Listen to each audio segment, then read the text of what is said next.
So as we are continuing discussion on the employability skill, so another important aspect is that we need to know the domain skill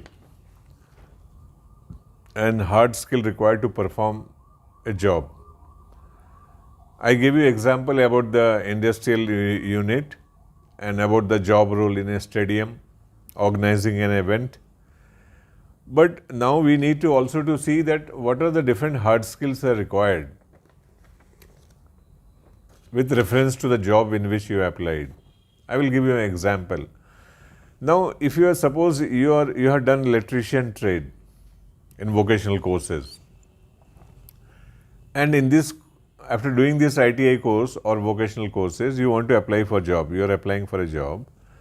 So now you need to understand that same trade electrician, this will be having a different kind of job roles in an steel industry, maybe a cement industry, in a power plant, in electricity boards, while working as a with the contractor in domestic setup or carrying out electrical panel wirings. So there will be a large number of occupations on which this trade will be supporting. So you need to understand that where exactly I have to work, in which I am good, that you have to understand. If you have to work in a power plant or steel plant in a running plant operations, then you need to know that you have to come in shift. You have to monitor those machines, those equipments, recording details, taking readings, knowing the status of equipment, if there is any troubleshooting, any problem, then attending, rectifying those problems. So like this will give you an idea, okay, this is the skill I will be required if I do this kind of job.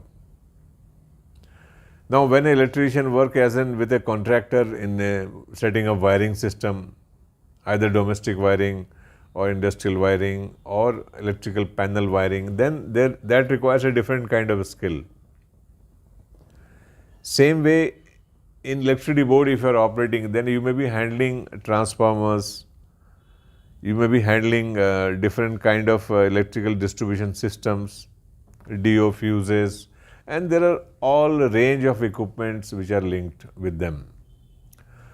So, and then the electrician, if suppose these days in the automobile sector, the electrician will have more role in case of electric vehicles. In that case, the electrician also need to be automobile domain. An electrician who is working, he need to know the different kind of tools and machineries, equipments, what need to be used. So this way the job of an electrician, the same trade but deployed in different kind of industry setup, this will change the hard skill requirement. And this also changes the soft skill requirement in different industry. Somewhere the public interaction may not be there. Somewhere public interaction is there. So customer relationship issue is there. Somewhere it is not there. So if you are good in communication with customers, then if you are in those jobs, then you can perform better. An example I am just giving you. So these kind of understanding of the skills required in different industry also you need to understand where all what kind of skills are required.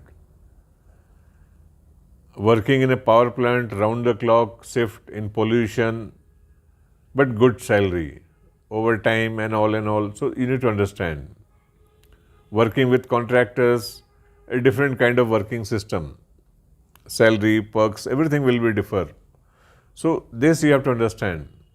Now suppose if you want to start off your own something, it is good to work with contractors so that you also learn how to do a job by seeing other angles, customer behavior, accounting and all. So this is the way one need to prepare. Okay, my soft skills are like this, my hard skills are like this, now I am working in this industry and this is the way I will work. Now I will give you an example about say during the Corona or COVID times, we have seen especially in news in Delhi that there are many tankers filled up with oxygen. They were moving in Delhi roads at that time. And they need to be offloaded for different hospitals and all. So we need to understand as a skilled person, what are the different skills required in these kind of environment. We need to learn that.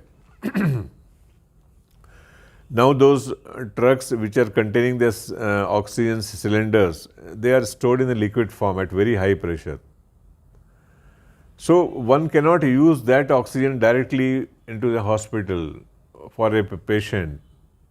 That need to be converted into gas system, that gas to be controlled, regulated, then it has to be supplied to the patient or in a hospital in a emergency wards. So this requires a complete mechanical system, a electrical system, an instrumentation system that will work. So the operator who is working on this system, they need to understand, okay, this is the way this will function, and the pressure will come down from this high pressure to low pressure, then storage will be there. First the liquid oxygen will be removed from the truck, it will be offloaded into another container. That container will be at another pressure. So these kind of understanding of the job, we need to get very clear idea about this. This will give you understanding about the skill requirement. Now just take the same vehicle which is carrying the oxygen, big high pressure cylinders. Once that cylinders are transported, if you remember during COVID time, many of them they came from foreign country as well. So they need to be transported in a safe way, in a secured way. Otherwise it can lead to explosions and other problems. So the drivers who are handling these kind of liquids, these kind of things at such high pressure, they need to follow certain precautions, certain skills are required to handle that. So this also we need to understand, okay, this is the way hard skill will change. These are the things I need to know additional to that. So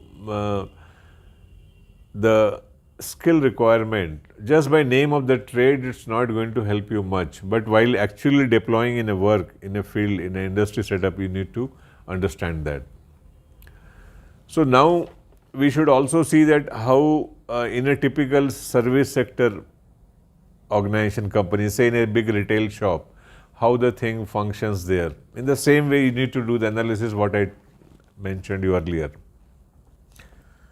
What are the stakeholders? Suppose if you are joined as a supervisor or front desk operator or something in that retail center, big mall, then again there will be stakeholder analysis, say many internal customers, external customers, your own hierarchy, your bosses, your supervisors, your subordinates, all this thing you need to know. Fire brigade people, security guard people, and in case of emergency contact numbers. So all this thing falls a part of the skill and your duty in this environment to work upon those particular kind of job. Here again, daily you may have to record some details. Okay, today so many transactions happened, so many items came, so many items went out. Some problems happened, those has to be recorded. What is the critical deficiency, what is the critical store level, you have to mention. How much is the account transferred today, and all those things.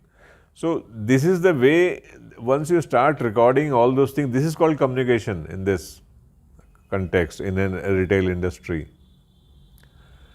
The entire communication to capture the entire business, whatever is happening in that small premises, those are recorded as a verbal or written communication skills. Then there will be some problem, say on some day with customer handling, some issue came up. So you need to know that, okay, if the customer problem came, two customers are fighting or customers is arguing with the retail shop person, then how do you resolve those issues? You have to own that problem. Okay, this is a problem has happened. Whether it is in his or her duty, that problem which has happened, then how do you process that? How do you progress that? Immediately cool that situation without going for further arguments. That try to pacify the customer, because customer is your guest there. So this is the way, this is the approach you solve the problem. But if you don't solve the problem, then problem may get escalated. It will go to different level, high level. The reputation of the organization may fail or may come down. People may start thinking differently. Next time that customer may not visit to you. So all these having some kind of implications, prestige, value of that shop, branding of that shop. So there are so many things. If you are fully aware of your soft skill, if you are fully aware of your employability skill, then you can do a lots of good to that organization. Okay, I can function this way. If I work this way, if I solve the problem solving skill in this way in a given time frame, then I can do good for the organization. Organization will also record your details.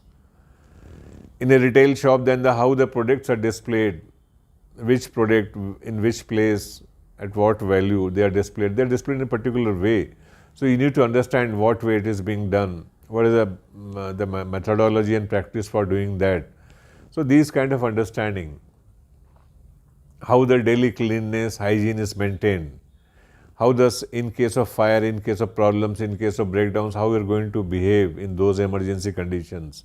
Are you prepared to work in those emergency conditions? If suppose something happens, then how you are going to react to that, so that there should not happen any loss to the organization at that point of time. So this is the way, if you remain aware in an industry setup, in a retail shop or any establishments, you improve the value of that organization. You improve the functioning, basic functioning of that organization. With that, the organization grows and you will also grow. So this is the way the employability skill, if it is mapped to your actual skills, जहाँ पर आप काम कर रहे हैं, जो organisation which you are working, जब आपकी स्किल उसके हिसाब से आप एडजस्ट कर लेते हैं, सीख लेते हैं और आपके कारण संस्था को, इंडस्ट्री को फ़ायदा होता है, घाटा नहीं होता है, तब then you can say, okay, I have learned this skill. So you have to apply and see.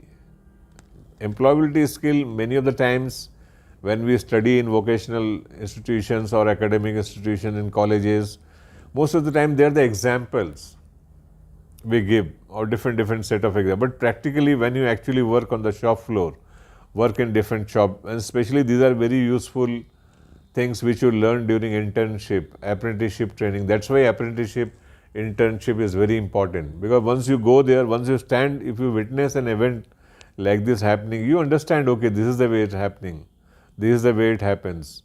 You will also learn many softwares which are being used these days for procurement, for accounting, for customer monitoring, security cameras. There are many aspects, entire thing you are seeing. So all this will give you an understanding of your skill levels. And once you learn about these skills, then you strengthen the organization. And this is the whole crux of this employment journey into employment domain. So I think our journey into employment domain, by addressing different aspects of employment, must have helped the students or the youths who are looking for different jobs. And whatever I have said, I was very brief in many of the places, but I request you to please go and further explore in Google. Some informations I shall try to share with you in a text format. But now I think with this much understanding, if you can read, study, further study, you will be in a better position to select very good jobs which are required as per your liking and choice, maybe going to different new places, and then progressing ahead in that organization by giving value to your own self and also to the organization. Thank you. Namaskar. Jai Hind.